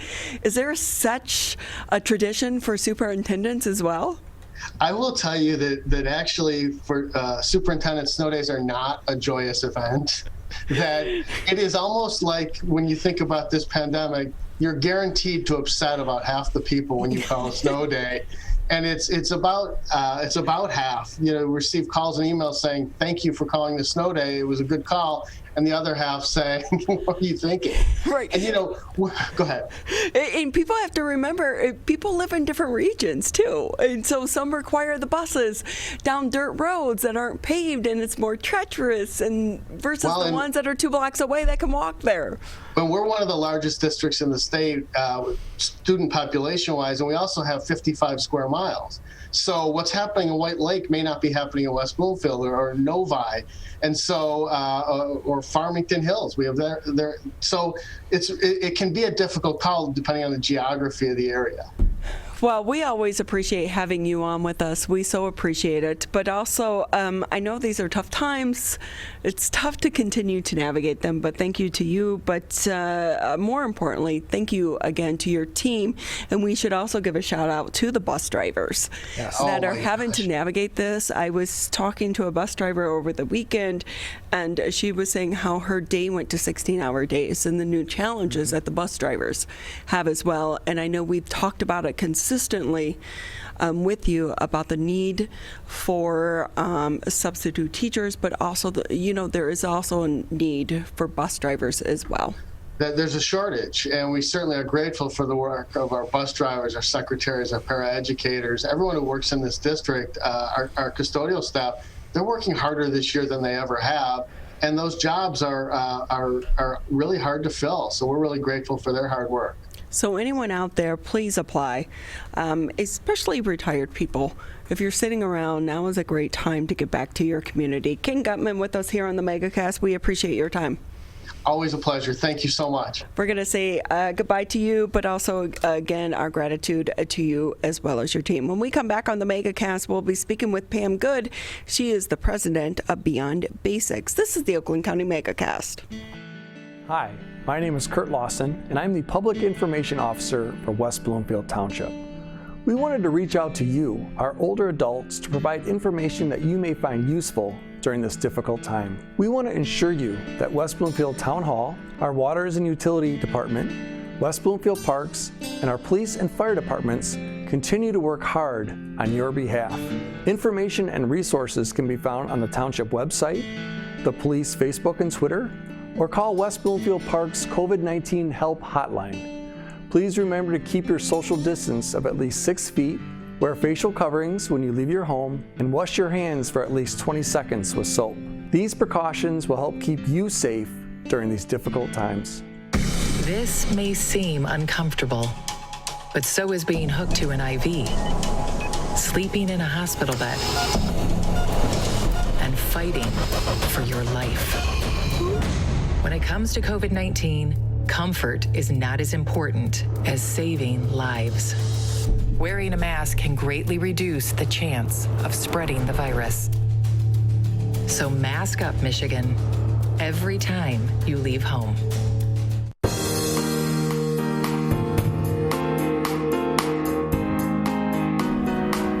Thank you for being with us here on the Megacast. We want to go ahead and jump into our next interview. We're running a little bit behind, but I always think it's important, Tyler, for people to hear from our superintendents because they have a tough job. They really are the target of so many people right now because some people are happy with their decisions, other people are not, but they're in a tough position to try to make the decisions that they are trying to make, and they're trying to do it with the best interest of the kids at heart. Yeah, they have to make quick decisions. They have to make tough decisions, and it's really even tougher with, as Ken had said in that interview, the regulations from the state and from the federal government, from the CDC, constantly changing, and them having to juggle that in order to do what's best for the students, what's best for the faculty and the staff of the school districts, and balance the needs of the students, some who learn better in a virtual sense and some who learn better in person. So while the impact of the pandemic may take a while to put into numbers, we do know that kids are suffering right now. And I think about the kids when it comes to reading, which is the basis of our community. With us right now, let's bring in Pam Good. She's the president for Beyond Basics, a nonprofit organization that was established in 2002 to address the literacy issue here in the state of Michigan. Pam, thank you so much for being with us. Oh, it's my pleasure. Tell us more. I know we've had you on once before as well, but for those that maybe miss the interview, what you do is at my heart, because reading was my escape in life, and you and your team are trying to address the issue of illiteracy here in the state of Michigan, but more importantly here within Metro Detroit. Tell us about your organization. Yes, well, we're a nonprofit organization. We were founded in 2002 through work just helping kids inside the schools in Detroit. We became aware of what we refer to today as an epidemic, a silent epidemic of illiteracy, and took a number of years just, trying to get those kids who are farthest behind reading. And, with that, now we're able to get kids reading on average in just 6 weeks proficiently. And we've just learned more and more about the issue, with 85% of kids in that literacy gap in communities like Detroit, and anywhere from 5 to 30% in other school districts. So you just mentioned the word literacy gap. Yes. Explain to us more about that. Yes, I guess it's our definition of the literacy gap. If you're focused on kids attending school, K-12, in our communities, in our state, and across this nation, kids that are more than a grade level behind in reading, we realize that they're not given the intensity that they need to become readers. And so kids that are less than a grade level behind, the intervention that the educational model in our state allows gets those kids reading. But if you're more than a grade level behind, you are very likely in that gap where what you need is not at the level that's really going to help you. And before Makes sense. Yeah, absolutely. And before we talk about the long-term impacts that that has on not only the individual but us collectively as a community, we're in the middle of a crisis right now with the pandemic, but also it's what's happening in our schools with our kids. And every day my heart thinks about the kids that are stuck in homes that maybe are not loving homes or not nurturing homes, and how far behind this is going to make them, because for so many kids, school is their safe place. So are you prepared or even thinking ahead about these kids in the middle of the pandemic because of the learning situation that's going on due to the crisis? Because our work is in Detroit, we see firsthand that, as citizens in our nation, we are not taking care of children. We see that every day. And what this pandemic has done is highlighted that problem that really needs to be solved. I know our focus is literacy in struggling communities because we believe that that's a way for them to get out of a cycle of poverty, that it empowers them as individuals to go out and do all of the things that we take for granted, like read a book even, but get a job. So we've seen there's so much suffering that people aren't talking about at a high level in this nation that really needs to come out. We need to start taking care of our kids. Literacy is one way in which we can empower a community that's struggling. So if I'm just someone who's sitting at home in my comfortable home, I have heat, my kids are grown, they had the access to books, and I'm watching or listening to this, how can we help you on your mission right now?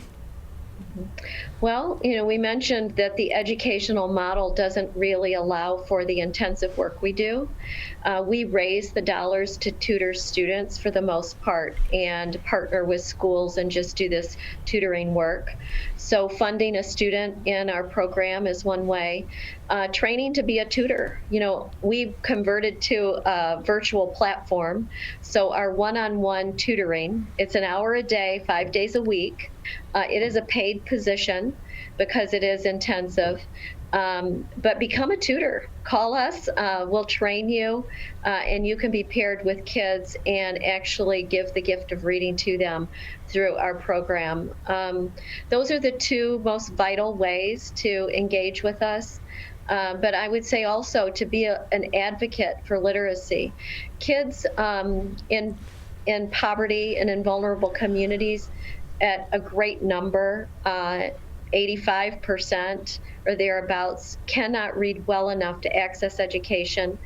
And in any community, you have kids with ADHD, dyslexia, autism, English language learners. They all learn in different ways, and they need individual one-on-one tutoring. So advocate for those kids that are showing up to school today and trying, and they're not really given what they need. Yeah, and our website will give you a way to get to any of those. You can go to our website and tell us you want to be a tutor or donate. It's beyondbasics.org. And so with that, Pam, I think about here in the West Bloomfield area, but really across Michigan as well, we have so many students that are just that English language is not their first language. And so there could be additional barriers. What has been your experience, though, in trying to reach some of these kids during the pandemic? Yeah, so our work is really focused in Detroit. We have served Pontiac and Taylor, but for the most part, we are serving Detroit students. I think that the community itself is the greatest in need. And so by converting our program online and partnering with the district, where they've made us a class, so students get assigned to us, we get authorizations from the parents. So we're trying to catch kids while they're at home that struggle in reading and get them reading better, get them reading at grade level. That has been the best way that we can help out during the pandemic. Like you mentioned earlier, we do serve a community that struggles in a variety of ways. In the spring, right away, we started a family relief fund so that we were able to help families that needed some additional resources, and we raised donations to give to them and their families to spend as they needed. Pam, if we can kind of go back to the basics here for a second and talk about the importance of why we should care about people having the ability to read and what it means economically for all of us and how it helps lift people out of the cycle of poverty. Well, I think you have two issues here. One is a moral obligation that we're going to empower people to, when they do good, they're blessed in ways that they're able to be part of society. And children attending school today and their families, even though they're struggling, get them to school. They expect when they leave, when they graduate, they're going to be able to, at a minimum, get a job. And so when we have 85% of the kids as non-readers essentially attending a school and can stay there for 13 years and leave not reading, that is a problem. We have a moral obligation to hold all of us accountable to do better and get it right. The other piece is we're funding an educational model for kids who can't read. We're funding a model that they cannot access. So we're spending dollars that are not being utilized in the way they're intended. And when a child finishes school and can't read, they end up falling into a social service budget that is $27 billion in the state of Michigan. It's 46% of our tax dollars. So it doesn't make financial sense either. And we have to come together as a community. I think we're all responsible in some way or another. The moment you start blaming, you're not solving. We have a campaign that is Be the Solution. I think each individual has an obligation to speak out and ensure that every child in America gets educated, and especially those that are showing up to school. So we need to come together, talk about this. There are solutions available to solve this problem, and we could look back on this in a very short time if we come together to do this work. I applaud you and all of the work that you're doing. You started this nonprofit back in 2002, and since then, I would think you've had a lot of conversations with a lot of teachers that are on the front lines, and the conversation on the higher level versus on the lower level and the reality of what's actually happening in the classrooms, there could be a discrepancy. What advice would you give to teachers who are experiencing frustration right now, not only with some of their students, but also this whole time that we're navigating as well, because their heart is with the student and making sure they improve? Mm-hmm.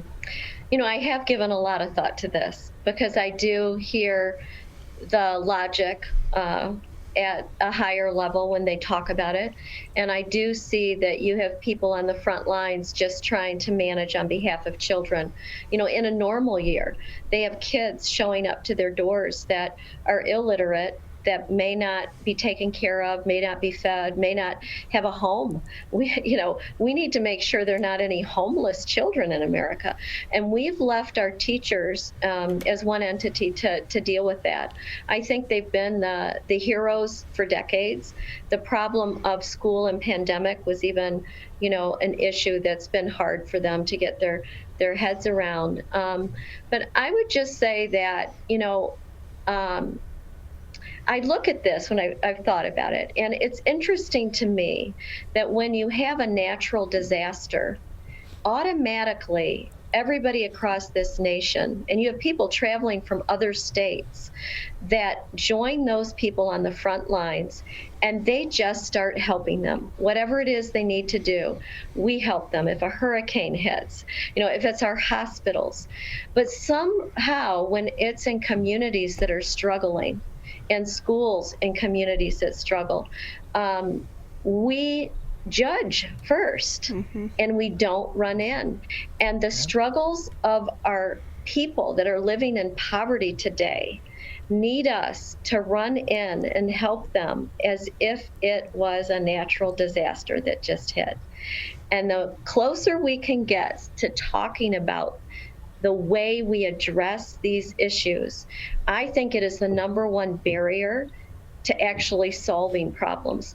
Because what's going on in poverty, we know how to solve all of these issues. We know as a people.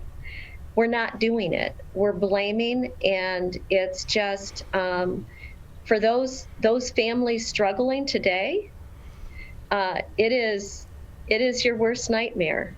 It is the greatest heartbreak that I have in continuing this work, is witnessing and bearing witness to the magnitude of the suffering that goes on and pretty much doesn't get talked about.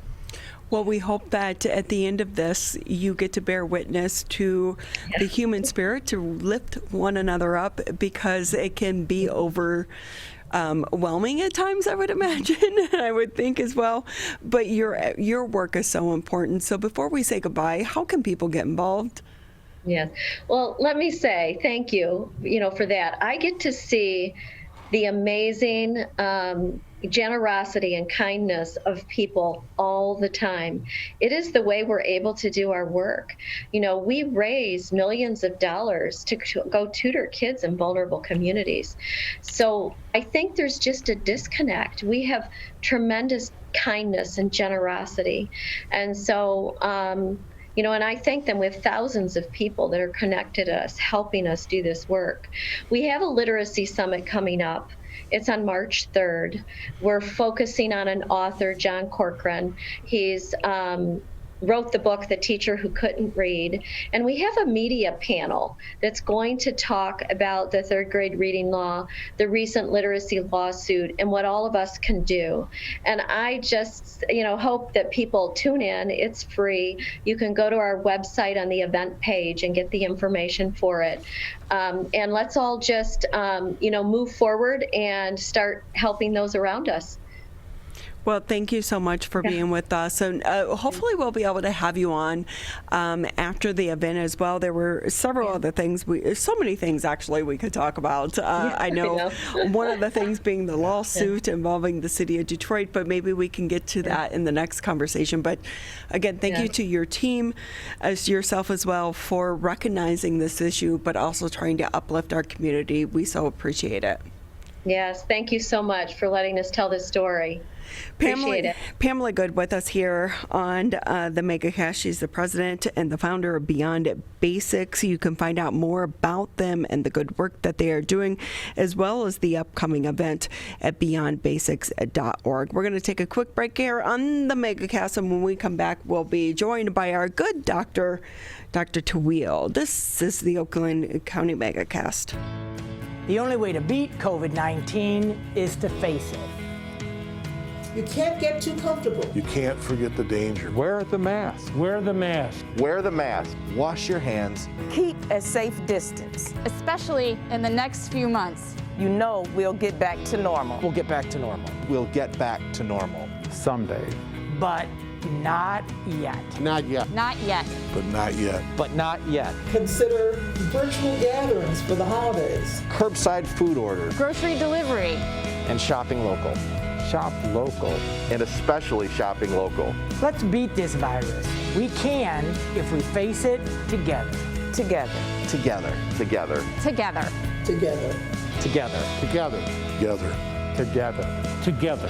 For the latest information, visit oakgov.com/COVID. Michigan, the coronavirus pandemic has put us all to the test. And now it's time to put COVID-19 to the test. As we move forward, testing will be critical. We encourage anyone who has reason to get tested to do so, those with symptoms and those without. If you are leaving home and going back to work, get tested. If you think you may have COVID-19 or you've been exposed recently through family, friends, or coworkers, get tested. Our test locator tool can help you find the right testing site that fits your needs. Even if you're looking for easy access with no cost, no prescription, and no appointment necessary, we've got you covered. Help Michigan move forward, not backward. To find a testing site or learn more, visit michigan.gov/coronavirus test. A message from the Michigan Department of Health and Human Services.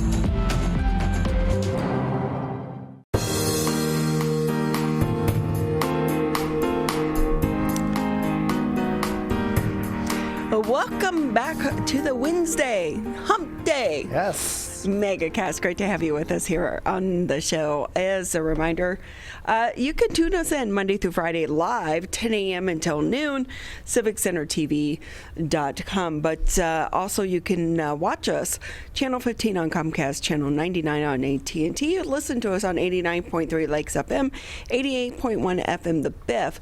We also re-air the show quite often. Just tune us in. When you're scrolling through, go to those lower levels. That's where Tyler and I are. We're on the dial, the low levels of the dials there. And one of the first. And you can catch previous versions of the Megacast. But we're always great to talk to our next guest, a fan favorite here on the Megacast, our good old friend, Dr. Tawil, over at the Grand River Medical Associates. Great to have you with us here. How's everybody doing? It's been a bit. Yes. You know, you are a fan favorite. You're like our family doctor without being a part of our family. Oh no, you guys are family to me. Okay. I really think of myself as a fan favorite, but thank you. So, but when I think about you, every time I hear a headline, I hear your voice in my head, like talking about some of these issues that we talk about, which the thing I love about the show is we can talk to people at length to let people understand and know what the questions that we have are pretty much the questions that come from the public, right? So one of the latest that came out has to do with double masking. And we're all confused. We're 11 months into this. Now you're telling me to double mask? In the beginning, you were telling me not to mask at all. Now you're telling me to double mask? I am so confused. Well, anything you can do to try and reduce the risk as best as possible. Obviously, double masking is going to be better than single masking, so it's going to be something I am going to recommend. But I mean, let's be frank, I can be frustrating. People wearing cloth masks, months ago, and people, it's been a lot. And it seems like every time we're just about to get to something, next thing you know, they end up asking for something else. And oh man, I see the fatigue setting in with everybody. The fatigue, but also when you're a doctor and you have to answer these questions all day long. It's adding to my schedule. It's no longer like a simple day of patients. What it is, if you come in with like a urine infection, it's now a urine infection with a bunch of COVID questions on top of it, so it just kind of stretches things out a little bit. Right, and when your time is so valuable as well, and that can add to it. But we're also... These interviews can help mitigate some of that, if anything. And that's one of the things we hope to say to people. No, here's what you can do so that you don't have to go to your primary care doctor and ask them the exact same questions that we're asking. This is what someone with the, letters behind their names that you can answer and we can't. But with that too, it's like we're going in and the big question is about the vaccine. If I've had the vaccine, why do I still have to wear a mask? Well, because the vaccine, while it does help you if you were to get COVID, it will definitely make it a less severe case. It'll be a case that you most likely, hopefully, would be able to handle. But it does not prevent you from still spreading it. So a mask is still going to be very important, even if you have received the vaccine. You want to make sure that you're not going to continue to spread this. The herd immunity thing will happen, but we need to get enough people vaccinated. And so until then, please continue to wear the mask. Despite the fact that a lot of people have received the vaccine, we still have a significant amount of people that have not gotten it yet. So, continuing to wear the mask is always going to be the best thing for this point in time, and I'm going to encourage it as much as I can, despite the fact I absolutely hate wearing the mask. So, but I will do it under duress. But you have to. And there's nothing around that. Hey, at least you're a guy because you don't have to worry about it. It wipes off your makeup, like your lipstick, but also like I have a really long nose. Like I want to get a nose job, but that's like a story for another day, right? But because of the shape of my nose, like the makeup, because of the mask, wears it all off. And then it's like my nose looks bigger because it doesn't have makeup on. Well, sorry about that. Plus you got glasses. That's like the worst combo on the planet. The glasses fog. It's the worst. Right? I'm double doomed here. Walk outside. It's a mess. It's a mess. The beard does not make it any better. I mean, it pulls the mask off of my face as I talk. And it shreds the inside of the paper mask, so it starts to tickle my face, and it's never fun, and I hate every minute of it, but I'm doing my part, and I encourage everyone else to do the same. So one of the things we are also hearing is about the fact that it's just that if you're getting the vaccine, I've known so many people that have been able to qualify because they're first responders, and they're like, I'm getting it more for the person who's the small business owner because I want them to be able to get back to where they are. So I'm not doing a vaccine so much for myself, I'm doing it for my community. I'm doing it for the other people to help us get back to where we once lived. As a doctor, what are the common questions that you're getting every day other than where can I get the vaccine? Yeah. Common questions. Where can I get it? Can you write me a letter? Things like that.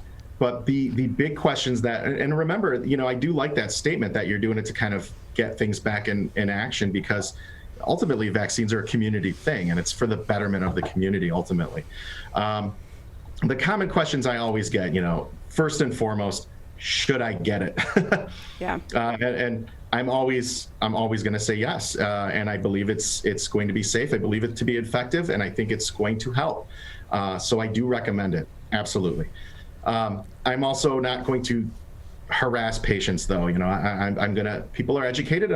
It's up to them to make a good decision. I will try my hardest to assuage any of their concerns that it is dangerous. I mean, there can be allergic reactions. There's not been a lot. People have been tolerating it well. They don't. So which leads to the second question, which is how did you feel when you got it? What should I expect? You're going to expect some soreness at the site that you got the injection. That's, you get injected, you're going to have a localized reaction that's going to cause some inflammation. It will be tender for a bit, not much unlike any other vaccine you would have received. And some people do experience flu-like symptoms for a couple of days. That just make them feel pretty wiped out. You will not get COVID from the vaccine. You will have a reaction. That's what is to be expected. It is working when it's doing that. but you might feel a little wiped out for a day or two. From what we're hearing, most people are having a more severe reaction to the second dose, more so than the first. Yeah, and same thing happened with me when I got my second dose. I was pretty lethargic for a day. I slept it off, back to business the next day. Why is that? I imagine it's because the second dose is really kicking that immunity into high gear. First dose is kind of starting, your body's having that response, creating the antibodies to it. And I think the second dose is actually just boosting that up, and you're getting a little bit more, your body is creating more antibodies, and you're having that immune response that you want to have happen so that your body can be prepared for it when the real thing comes along. So I saw an interview recently with Chris Rock, and he said, I don't know what's in the vaccine, but do I care? It's like Tylenol. I don't know what's in Tylenol, but I know it gets rid of my headache, so I'm going to take it. Yeah. Get the vaccine. Exactly. Most people don't even know what's in a hot dog, but they're eating them. That you do not want to know. But do you feel like when you have some of these public people come out and talk about the vaccine, it helps bridge that gap from people who are a little bit leery? Because I will say, I still don't get the flu vaccine. And I will say, I have worked in certain news organizations. It's almost like they're pushing it. Like they have the person who comes in, and then they keep track, and they will call you and text you. You didn't get your flu vaccine. Where's your flu? You didn't get it. I don't get it. I don't get it. I'm not putting the flu in my body. I don't want it. If I get sick, I get sick. I have sick pay. That's what it's for. But it's almost like there's pressure to get it from some of these organizations. And that's just the flu vaccine before COVID. So I can imagine what's going to happen after this point. Yeah, I think, there's always going to be people that don't want to take the vaccine. And again, it's a free country. This is part of what we do. And my job is to just educate you and give you my experience based on the data, based on what I know, and based on what I can tell you, and hope that you'll make a decision that's going to be within your own best interests. And unfortunately, fortunately, I can't tell you what's in your best interest. That's a personal decision. I can tell you what I think is in your best interest, but ultimately you're going to have to make that decision. I think one of the hard things, Dr. Tweel, for so many people is when it comes to the questions of what about the long-term side effects? We don't know. What about this? We don't know. I mean, we still haven't gotten the accuracy of the testing down, and now we're in the middle of a vaccine. So I think the way this whole thing has been rolled out, you can kind of understand people's hesitancy into getting the vaccine. I certainly can. And, it's one of those things that always happens when you're dealing with a problem as the problem is happening, as opposed to preparing for a problem that has not happened yet. The thing that's to bear in mind is that the method in which, I'm speaking on behalf of, I think, the Pfizer vaccine, the way in which the Pfizer and the Moderna vaccine, the way in which those were created are not dissimilar to how they've been made in the past. So as far as, flu vaccines to things to that effect. So there's really not a lot of brand new material or new ingredients. The Pfizer website lists the ingredients of their vaccine in its entirety. This isn't anything that's brand spanking new. So I think the long-term effects, although, again, we can't predict it, and that's why they have clinical trials. And unfortunately, we weren't able to get the long-term effects based on clinical trials. But again, they did go a little bit further than they typically do. Typically they monitor for 6 weeks. In this case, I think they went 8 weeks. Don't quote me on that. But the long-term, years down the road, we're not going to know. But at the same time, it models pretty much other vaccines. So I think that they will be similar responses. I think if I could, I like how you say, don't quote me on that, but you're live TV.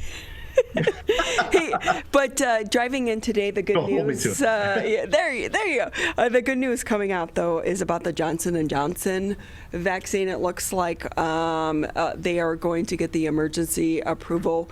I will say I think this is going to go a long way into the vaccination efforts, because I'm waiting for that. I only want one poke in the arm.